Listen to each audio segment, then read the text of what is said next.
तर नमस्कार मित्रांनो, स्वागत आहे तुमचं आपल्या यूट्यूब चॅनलवरती. आणि आज आपण करंट अफेअर्स पाहणार आहोत. महत्त्वाचं करंट अफेअर्स आहे मुंबई पोलीस भरतीसाठी 14 डिसेंबर 2024. तर आजचा आपला पहिला प्रश्न आहे, चॅम्पियन ऑफ द अर्थ 2024 पुरस्काराने कोणाला सन्मानित करण्यात आले? तर याचं उत्तर आहे मित्रांनो, माधव गाडगीळ.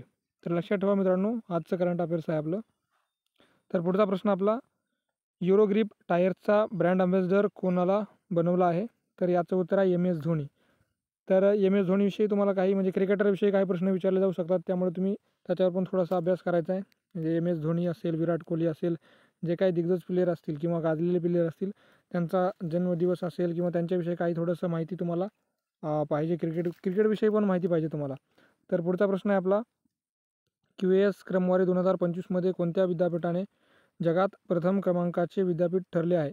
म्हणजे QS क्रमवारी 2025मध्ये कोणते विद्यापीठ जगात प्रथम क्रमांकाचे विद्यापीठ ठरले आहे? तर याचं उत्तर आहे टोरंटो हे विद्यापीठ ठरले आहे.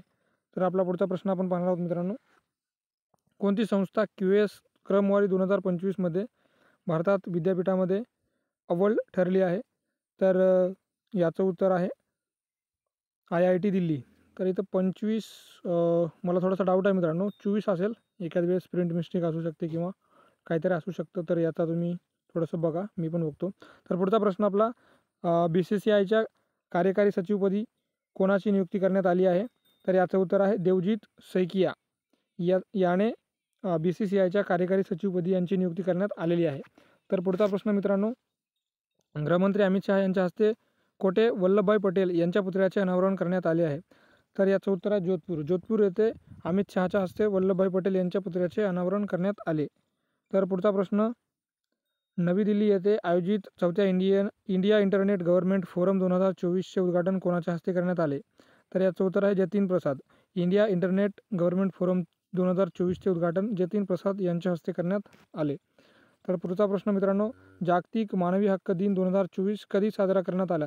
तर आता आपला डिसेंबर महिना चालू आहे, याच्यावर तुम्हाला दिनविशेषावरती पण विचारलं जाऊ शकतं, म्हणून 10 डिसेंबर जागतिक मानवी हक्क दिन म्हणून साजरा करण्यात आला आहे. तर पुढचा प्रश्न मित्रांनो, अमेरिकेतील राज्य नेब्रास्का याने कोणती तारीख महात्मा गांधी स्मृती दिन म्हणून घोषित करण्यात आली? तर 6 डिसेंबर ही तारीख नेब्रास्का याने महात्मा गांधी स्मृती दिन म्हणून घोषित करण्यात आलेली आहे. तर पुढचा प्रश्न मित्रांनो, दरवर्षी गीता जयंती कधी साजरी करण्यात येते? तर याचं उत्तर आहे 11 डिसेंबर. 11 डिसेंबर रोजी गीता जयंती साजरी करण्यात येते. तर पुढचा प्रश्न मित्रांनो, माण्याचेवाडी हे गाव महाराष्ट्रातील कोणत्या जिल्ह्यात आहे? तर याचं उत्तर आहे सातारा. तर माण्याचेवाडीवर प्रश्न तुम्हाला विचारला जाऊ शकतो, पुढे आपल्याला प्रश्न येणार आहे, ते पण आपण पाहणार आहोत. तर कोणत्या ग्रामपंचायतीला केंद्र सरकारच्या पंचायती राज मंत्रालयातर्फे राष्ट्रीय स्तरावरील नानाजी देशमुख सर्वोत्तम ग्रामपंचायत पुरस्कार आणि ग्राम ऊर्जा स्वराज विशेष पुरस्कार जाहीर झाला आहे? तर त्याचं उत्तर आहे माण्याचीवाडी.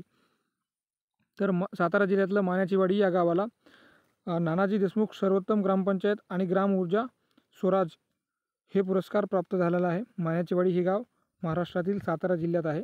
तर पुढचा प्रश्न आपण पाहणार आहोत मित्रांनो, अमेरिकेत कोणता शब्द वर्ड ऑफ द इयर 2024 ठरला आहे? तर याचं उत्तर आहे पोलरायझेशन. हा शब्द वर्ड ऑफ द इयर 2024 अमेरिकेमध्ये ठरलेला आहे. कोणत्या देशात तयार करण्यात आलेली INS तुशील ही युद्धनौका भारतीय नौदलात दाखल झाली? तर याचं उत्तर आहे रशिया. रशियाने याच्यामध्ये INS तुशील युद्धनौका ही भारतीय नौदलात दाखल करण्यात आलेली आहे. तर पुढचा प्रश्न आपला, आंतरराष्ट्रीय गीता महोत्सव कोठे सुरू झाला?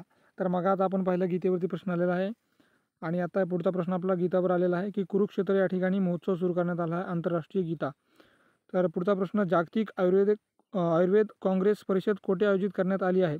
तर डेहराडून येथे जागतिक आयुर्वेद काँग्रेस परिषद आयोजित करण्यात आलेली आहे. तर पुढचा प्रश्न मित्रांनो, SM कृष्णा यांचे नुकतेच निधन झाले आहे, ते कोणत्या राज्याचे माजी राज्यपाल आहेत? तर तुम्हाला राज्यपाल असेल किंवा मंत्रिमंडळ असेल याच्याविषयी बी एखादा प्रश्न क्वचित विचारला जाऊ शकतो. जसं की तुमचा मुंबईला प्रश्न असेल तर सध्याचे मुंबईचे खासदार किंवा आमदार असं तुम्हाला विचारलं जाऊ शकतं, किंवा तुम्ही ज्या तालुक्यात समजा आपला पेपर आहे त्या तालुक्यात किंवा मुंबईमध्ये भरपूर ठिकाणी असे ठिकाण आहेत की त्या ठिकाणाविषयी तुम्हाला माहिती असेल, इंडिया गेट विषय असेल किंवा आणखी भरपूर प्रकारचे तुम्हाला मुंबईविषयी म्हणजे मुंबई जिल्ह्याची तुम्हाला थोडासा अभ्यास करायचा आहे, त्याच्यावर तुम्हाला प्रश्न येऊ शकतात. तर आपला पुढचा प्रश्न आहे, नार्कोटिक ड्रग्ज CND आयोगाच्या 68व्या सत्राच्या अध्यक्षपदी कोणत्या देशाची निवड झाली आहे? तर भारताची निवड झालेली आहे मित्रांनो.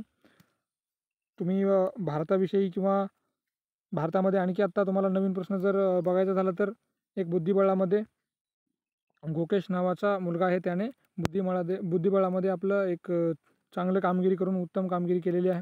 तर आपले डेली जी केचे प्रश्न मित्रांनो आपल्या या चॅनलवरती अपलोड होणार आहेत आणि आपण आता लेक्चर पण चालू करणार आहोत. तर आपल्या या डेली जी केसाठी आपल्या चॅनलला सबस्क्राईब करा, लाईक करा. तुम्हाला व्हिडिओ आवडला असेल तर शेअर करा मित्रांनो. धन्यवाद. आपण पुन्हाच भेटू याच व्हिडिओमध्ये आणखी नवीन काहीतरी तुम्हाला तुमच्यापर्यंत पोहोचण्याचा प्रयत्न करू. तर धन्यवाद मित्रांनो.